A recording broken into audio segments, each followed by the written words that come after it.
«Тихое место» было одним из невероятных хитов 2018-го.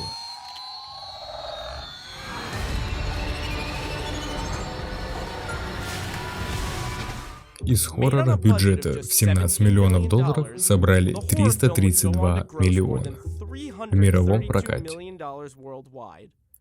Эмили Блант заработала репутацию за свою работу, и актер Джон Красински совершил первый прорыв в роли режиссера. Одна вещь, которая делает фильм уникальным — применение звука. «Тихое место» используется в постапокалиптическом мире, кишащем монстрами с невероятным слухом. Издай один звук, и у тебя большие проблемы. Поэтому персонажи общаются жестами и ходят на носочках.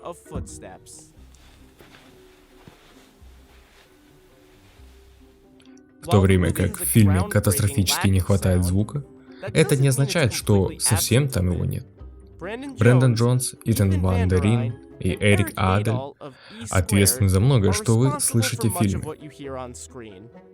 Звуки уже были записаны в сценарии, и для нас это было большим счастьем, как конфетка для ребенка. Вот так были сделаны некоторые из самых известных звуков фильма. Фоли — метод, в котором объекты используются как звуки, которые издает человек, или в данном фильме — монстры.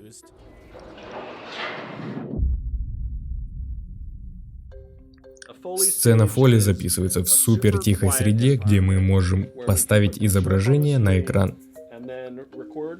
и записать, синхронизируя с картинкой. Некоторые звуки, как перезарядка дробовика и брызги воды, делают в точности, как вы ожидаете. Для других звуков понадобится смекалка.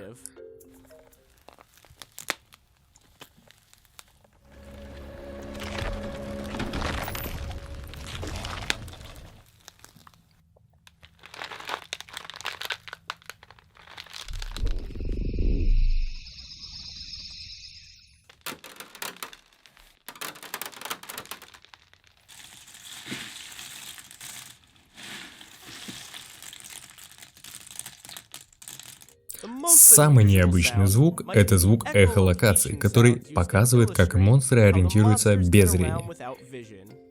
Чтобы сделать такой звук, они решили бить шокером кисть винограда.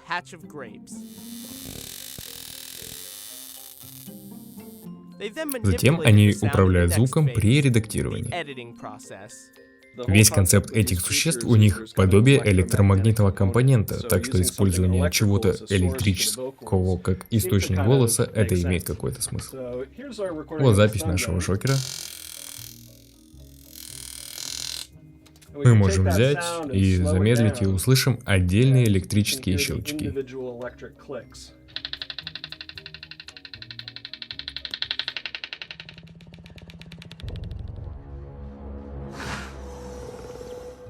Не каждый эффект требует метода фоли. Например, для плача ребенка Брэндон записал плач своего племянника. Один из самых больших вызовов фильма — не что вы с легкостью слышали звуки, а слышали то, что обычно не замечаем. Шаги — классический фоли-шум, который конструкторы обычно используют. Обычно это громко.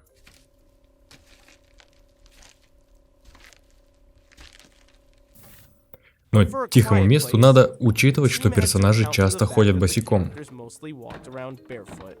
Где мы используем шаги, а где нет, на самом деле было продиктовано логикой фильма. На многих широких планах мы не использовали фоли шаги, и если мы можем слышать с такой дистанции, то и существа могут. Затем, когда переход к крупному плану и мы видим, как стопы давят на песок, мы просто слышим контраст. Самое жуткое — это отсутствие звука. Редко когда работаешь над фильмом, который имеет так много абсолютной тишины, и части, где музыка и диалоги тихие, и слышно едва заметные детали. Одна из самых больших вещей, которые происходили по всему направлению курса постпродакшена для этого фильма, было уменьшение звука.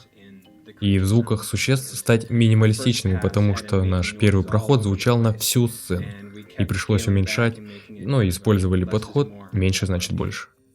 Следуя пути одного из величайших фильмов «Челюсти», чем меньше мы видим, или в нашем случае, чем меньше мы слышим, тем страшнее становится. А пока удачи выкинуть звук шокера из вашей головы.